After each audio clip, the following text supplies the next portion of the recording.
السلام عليكم ورحمة الله وبركاته. أكامي جرتو إلمان رومودا بك جرتنيتي كنت خيسنو فيا في نيك أبدني سنين جر أي يا جريني بجد الدنيا خل قرو أتي قرو هما تمتي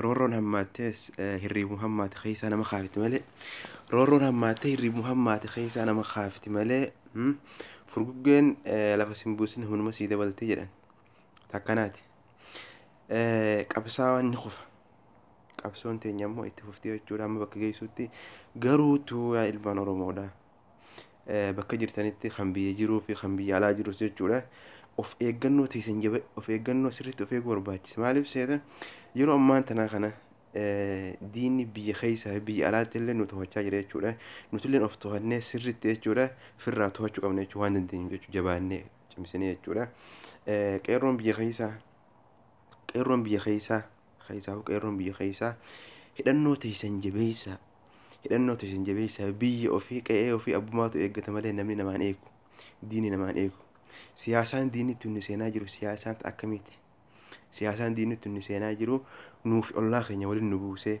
nagayaan isinii buuse jee akkasitti diinni nu seenee innaawaa diinni nu seenee akkasitti darantumaahuu akkasiin nagee keenya kan booreysu jechuudha jechuudha siyaasa akkana ta'an nu seentee akkasiin nagee keenya nu booreysaa jirti jechuudha qe'ee teenyaa fi naannoo teenyaa fi daangaa keenyaas kan eeggatu poolisii oromiyaatii fi qeerroo oromiyaati qeerroo oromooti jechuudha makkalaakiyaan wayyaaneen siyaasaan kufnaan wayyaaneen kara siyaasaatiin kufnaan kara humnaatiin deemuu jalqabdee jirti jechuudha ammaan tana naannoo oromiyaa hunda keessatti waraana siidhaa bantee jirti jechuudha naannoo oromiyaa hunda keessa waraana siidhaa bantee jirti poolisiin oromiyaatii fi itti gaafatamtoonni naannoodha jechuudha qeerroo oromiyaadha dargaggoota oromiyaadha kana leenjisuu qabdi sirriitti jechuudha leenjii fudhachiiftee barsiiftee akkasitti meeshaa waan dandeessu keessatti hidhachiiftee jechuudha akka isaan naannoo isaanii eegan akka isaan daangaa isaanii eegan akka isaan karaa isaanii eegan godhuu qabdi jechuudha meeshaa teessan jabeessa hidhannoo teessan jabeessa amma achi waan humnaan sirraa fudhatan takka tolaaniin deeffadhette hin eegin waan humnaan sirraa fudhatan takka atilleen humnaan deeffachuu qabde malee tolaawwanii namaa deebisaa hin jirtu jechuudha takkasiiti hidhannoo teessan jabeessaa wanni hidhannoo gahaa hin jirtu hidhannoo teessan jabeessaa yoo akkam hammaatte yoo akkam isinitti hammaatte waliin fudhaa gaara seenaa malee meeshaa teessan hiikkachuu nama hin qabdan jechuu diinaaf irraa achi amma achi nama nun geenyeef amma achi gajjennee buluu hin qabnu jechuudha miidiyaa gubbaaneetum haasaa oloo osoo hin ta'initti nuti warri biyya alaa jirru kun jechuudha qeerroon biyya keessaa humnaan qeerroon biyya keessaa lubbuudhaan wareegama kafalaa jirti nuti warri biyya alaa jirru maal godhaafii jirra gargaarsa waan isaan irraa barbaachisu waan isaan barbaachisu jechuudha waan isaan barbaachisuun gargaarsaan cinaa dhaabbachuun qabsoo warra biyya alaati jechuudha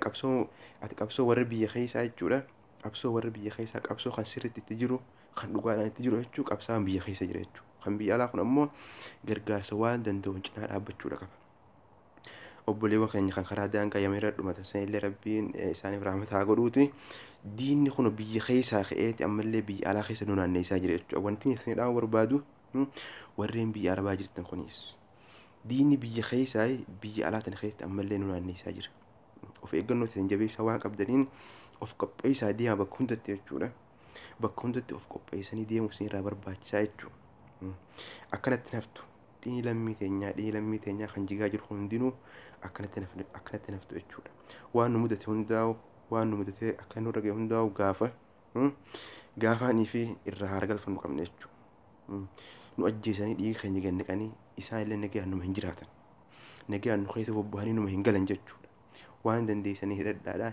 jabaadhaadhaa qe'ee ofii abbummaa eeggataa biyya teessan irratti abbaa ta'uu qabdan jechuudha insha allahu ta'ala oromiyaan ni bilisomti nuti duunee isaan nagayaan hin jiraatan jechuudha amma achi meeshaa teessan jabeessaa waan biraa wanni isin dhaaban jirtu meeshaa teessan jabeessaadhaa yoo isinitti hammaatte wajjin gaara seenaa malee meeshaa teessan gadi hin dhiisina hin hiikkatinaa meeshaa teessan sirri jabeeffadhaa maakkalaakiyaa waraanni mootummaa wayyaanee nu keessa yoo nagayaan nu keessaa bahuu baatan ammoo qe'ee teenya nuutu eeggata naannoo oromiyaadha kan eegu poolisii oromiyaatii fi qeerroo oromiyaati jechuudha nu isin eega daangaa keessan jedhanii nagee keenya kan boreessaa jiran kan obboleeyyan keenya Somaalee waliin nu dhaqaa jiru eenyu isaanuma kana jechuudha.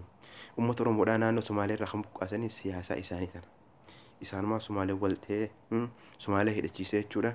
Maqaa Somaaleetiin shira kan nurra yaadaa jiran eenyu isaanuma wayyaanii jechuudha. Waatan biraati miti. Tun amma nama hundaaf waltee jirti jechuudha. Saniif jechaa of jajjabeessaa kaduu awwaallachaa qabsoon teenya itti fufti. Kaduu akka jirutu gumaa isaa baasa. Akkanaati warreen biyya keessa jirtanii fi warreen biyya keessaa hidhannoo ta'an jabeessaa warreen biyya alaattis of eeggannoo ta'an jabeessaa. Waan dandeessaniin jabaadhaa of eegaa jechuudha. Akkanaati qabsoon Oromoodhaa qabsoon teenya itti fufti. Qabsaawwan kufuus qabsoon teenya itti fufti akka dhumaatti hamma dhumaatti jechuudha. Hamma dhumaatti waan dandeenyu ni qabsoona. Hamma dhumaatti waan dandeenyu ni qabsoona jechuudha. Haga Oromiyaa bilisoomsinee diina mootummaa gabroonfataa kana cabsinee firraa kaafnee biyya teenya bilisoomsinuutti keessaa fi alaan jechuudha. Qabsoon teenya itti fufti. Jabaadhaadhaan isin jaa obboleewwan Oromoodhaa tokkummaa teessan jabeessaa. Kanaa sanii waliin qoodina wal khilaafullee dhiisa. Sa'aatiin tun saa wal khilaafanii miti. Sa'aatii wal khilaafan haftee jirti jechuudha. Sa'aatiin tun saa wal dura dhaabbatanii miti jechuudha. Yookaan wajjin deemu yookaan ammoo yoonii fi fakkeenyaaf tokkummaadhaan wajjin deemne qofa bakka geenya jechuudha. Wal khilaafuu fi asirratti waan adda addaa oofu waan hin taane oofu tana dhaabaa jechuudha. Meediyaan kun dirree waraanaati miti. Meediyaan bakka itti walii galanii bakka itti wal dhagahan. Takkanaati wasalaamu alaikum wa rahmatullahi ta'ala wa barakaatu.